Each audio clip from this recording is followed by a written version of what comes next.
Hello friends, કેમ છો બધા? તમારી પોતાની ચેનલ નિશા પટેલ ગુજરાતીમાં તમારું સ્વાગત છે. અને હું છું નિશા.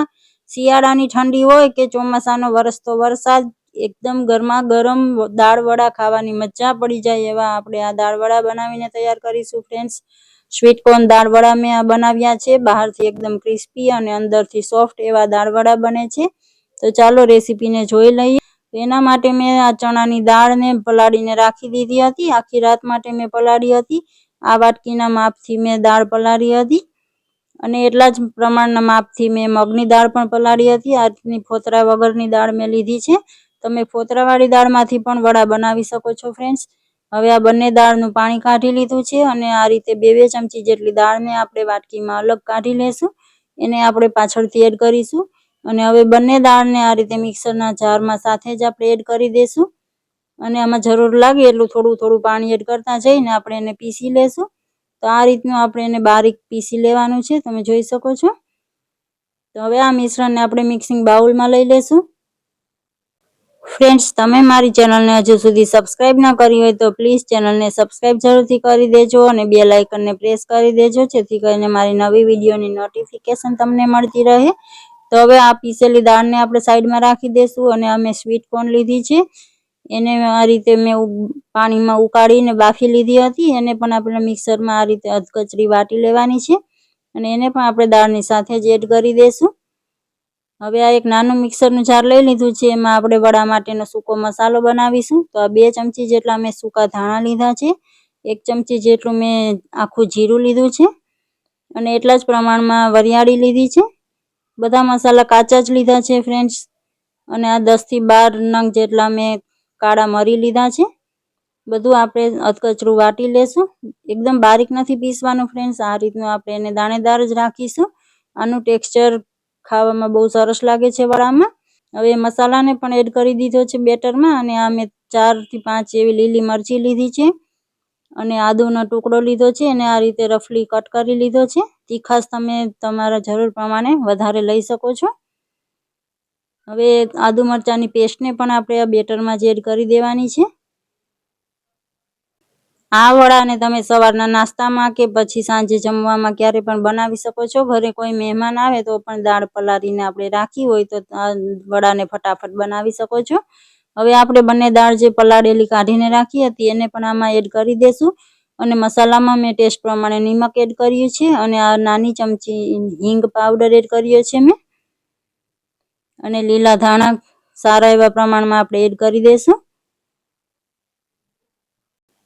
એકવાર હલકું એવું આને મિક્સ કરી દેશું આપણે અને પછીથી આમાં આપણે થોડા લોટ એડ કરીશું ફ્રેન્ડ્સ. આ રીતે થોડું એવું મિક્સ કરી દીધું, પણ બાઉલ મારું નાનું પડતું હતું તો મેં બધું મોટા વાસણમાં લઈ લીધું છે અને આ રીતે થોડું મિક્સ કરી લેશું આપણે. હવે આમાં મેં નાની વાટકી એટલે કે 2 મોટી ચમચી જેટલો આ ચોખાનો લોટ એડ કર્યો છે અને એટલા જ પ્રમાણમાં બેસન એડ કર્યો છે.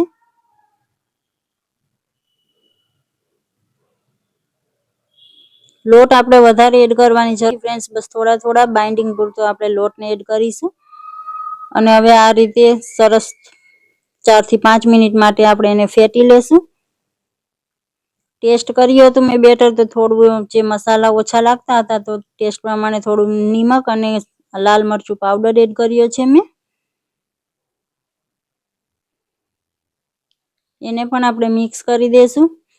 તો હવે આપણું બેટર તૈયાર છે ફ્રેન્ડ્સ. હવે તેલ ગરમ કરવા મૂકી દીધું હતું. એમાંથી છેલ્લે આપણે 1 ચમચો ગરમ તેલ એડ કરી દઈશું અને સારી રીતે મિક્સ કરી લેશું. તો આ બેટરને આપણે રેસ્ટ આપવાની જરૂર નથી ફ્રેન્ડ્સ, તરત જ આપણે આમાંથી વડા તૈયાર કરીશું. તો ગરમ તેલમાં મીડિયમ સાઇઝના આપણે એક એક કરીને આ રીતે વડા પાડતા જઈશું. બહુ વધારે મોટી સાઇઝના નહીં બનાવીએ ફ્રેન્ડ્સ, નાના જ બનાવશું જેથી કરીને અંદર સુધી સારી રીતે શેકાઈ જાય, વડા આપણા કાચા ન રહે. લો ટુ મીડિયમ ફ્લેમ પર આપણે એને ફ્રાય કરવાના છે. એકવારમાં જેટલા વડા આવે એટલા આપણે આ રીતે એડ કરી દઈશું અને આ રીતે અલટ પલટ કરતા જઈશું.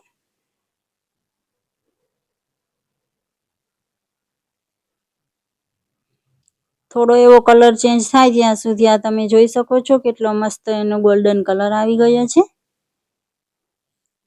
હવે આમાં મેં મરચી આ રીતે કટ લગાવીને એડ કરી છે. આની સાથે જ ફ્રાય થઈ જશે. તો 3 થી 4 મરચીને પણ આમાં એડ કરી દેશું. વડા જ્યારે થઈ જવા આવે ત્યારે મરચીને એડ કરીશું. અને હવે વડાનો આપણે કાઢી લેશું આ રીતે તેલમાંથી. અને સેમ આ જ રીતે બધા બેચ બનાવીને તૈયાર કરી લેશું.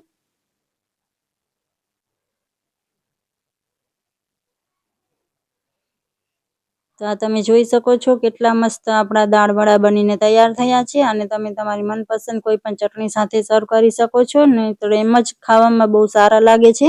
ફ્રેન્ડ્સ, તમને મારી આ રેસીપી સારી લાગી હોય તો લાઈક કરી દેજો. તમારા ફેમિલી અને ફ્રેન્ડ્સ સાથે શેર જરૂરથી કરજો. મળીએ છીએ નવી. Thank you for watching.